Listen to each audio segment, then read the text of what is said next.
টি-20 বিশ্বকাপ খেলতে না যাওয়ায় বিপিএল এর পর থেকে অখণ্ড অবসরে টাইগাররা। সময়টা যে খুব লম্বা তাও নয়, তবে বিশ্বকাপের জন্য দীর্ঘদিন থেকে প্রস্তুতি নেয়ায় আক্ষেপ অনেকের মাঝে। এ সময়টা কিভাবে কাজে লাগাতে পারে বাংলাদেশ? বিশ্বকাপ মিস হলেও লম্বা ক্রিকেট সূচিতে যাবে টাইগাররা। 2027 সালে আছে ওয়ানডে বিশ্বকাপ। এ সময়ে টাইগারদের জন্য আলাদা টুর্নামেন্ট আয়োজনের কথা ভাবছে বিসিবি। জাতীয় দলের ব্যাটিং কোচ মোহাম্মদ আশরাফুল দিলেন পরামর্শ, ওয়ানডে বিশ্বকাপের ভালো প্রস্তুতি নেওয়ার জন্য সময়টা ব্যবহার করতে পারে বাংলাদেশ। 2027-এ যে 50 ওভার ওয়ার্ল্ড কাপ খেলবো, সেই জায়গায় আমাদের ডাইরেক্ট খেলতে হলে 7 নম্বর পজিশনে থাকতে হবে। তো আপনি যদি দেখেন যে কোভিডের পর থেকে দুনিয়াতে সব জায়গায় খালি টি-20 টুর্নামেন্ট হয়, ওয়ানডে ক্রিকেটটা কিন্তু কম হচ্ছে। তো এখন আমাদের পিক টাইম, ঘরোয়া ক্রিকেট খেলার সময় কিন্তু একদম পিক টাইম। তো আমি আশা করব যে আমাদের ক্রিকেট বোর্ড আমাদের ওয়ানডে টুর্নামেন্ট নিয়ে চিন্তা ভাবনা করবেন। যত বেশি বেশি আমরা এই সময়টাতে সুন্দর একটা ওয়ানডে টুর্নামেন্ট খেলবো, তাহলে আমাদের 2027 ওয়ার্ল্ড কাপে যেন আমরা ডাইরেক্ট খেলতে পারি ওয়ানডে টিম, সেই উপলক্ষে আমাদের কাজ করা উচিত। হ্যাসেল ফ্রি জীবনের smart companion Walton home and kitchen appliance.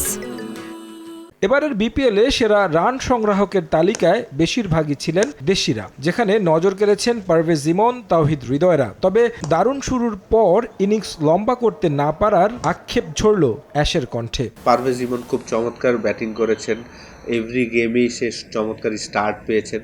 ইনিংসগুলো যদি আরেকটু বড় করতো তাহলে আরও ভালো লাগতো। তৌহিদ হৃদয় চমৎকার খেলেছেন, যদিও তার পজিশন আমরা ডিফারেন্ট পজিশনে খেলিয়েছিলাম রংপুর রাইডার্স, কারণ আমরা বুঝতে পারি যে সে এই জায়গাটা খুব কমফোর্টেবল ফিল করেন এবং টিমের বেনিফিট বেশি, সেই কারণে আসলে আমরা তাকে ওপেনিং করিয়েছিলাম। ওভারঅল আরেকটু ভালো হলে ভালো লাগতো, কারণ একই মাঠে আসলে ম্যাক্সিমাম ম্যাচ হওয়ার কারণে উইকেটগুলো যেভাবে টি-20 16 হওয়া উচিত ছিল সেরকম হয়নি।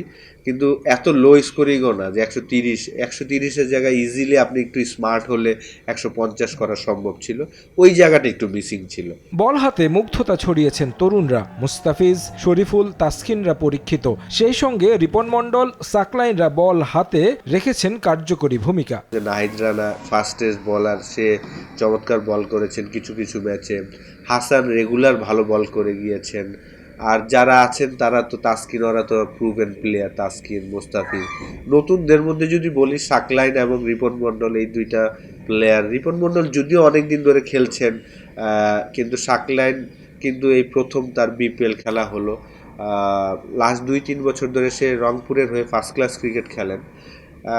কনফিডেন্ট লেগেছে, প্রচুর কনফিডেন্ট, যেই কাজটা সে করতে চায় সেটাই করতে পারছেন।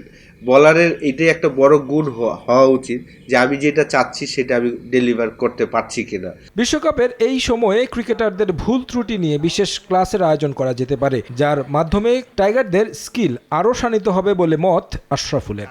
টি-20 ওয়ার্ল্ড কাপ। তারেক হাসান শিমুল, সময় সংবাদ, ঢাকা।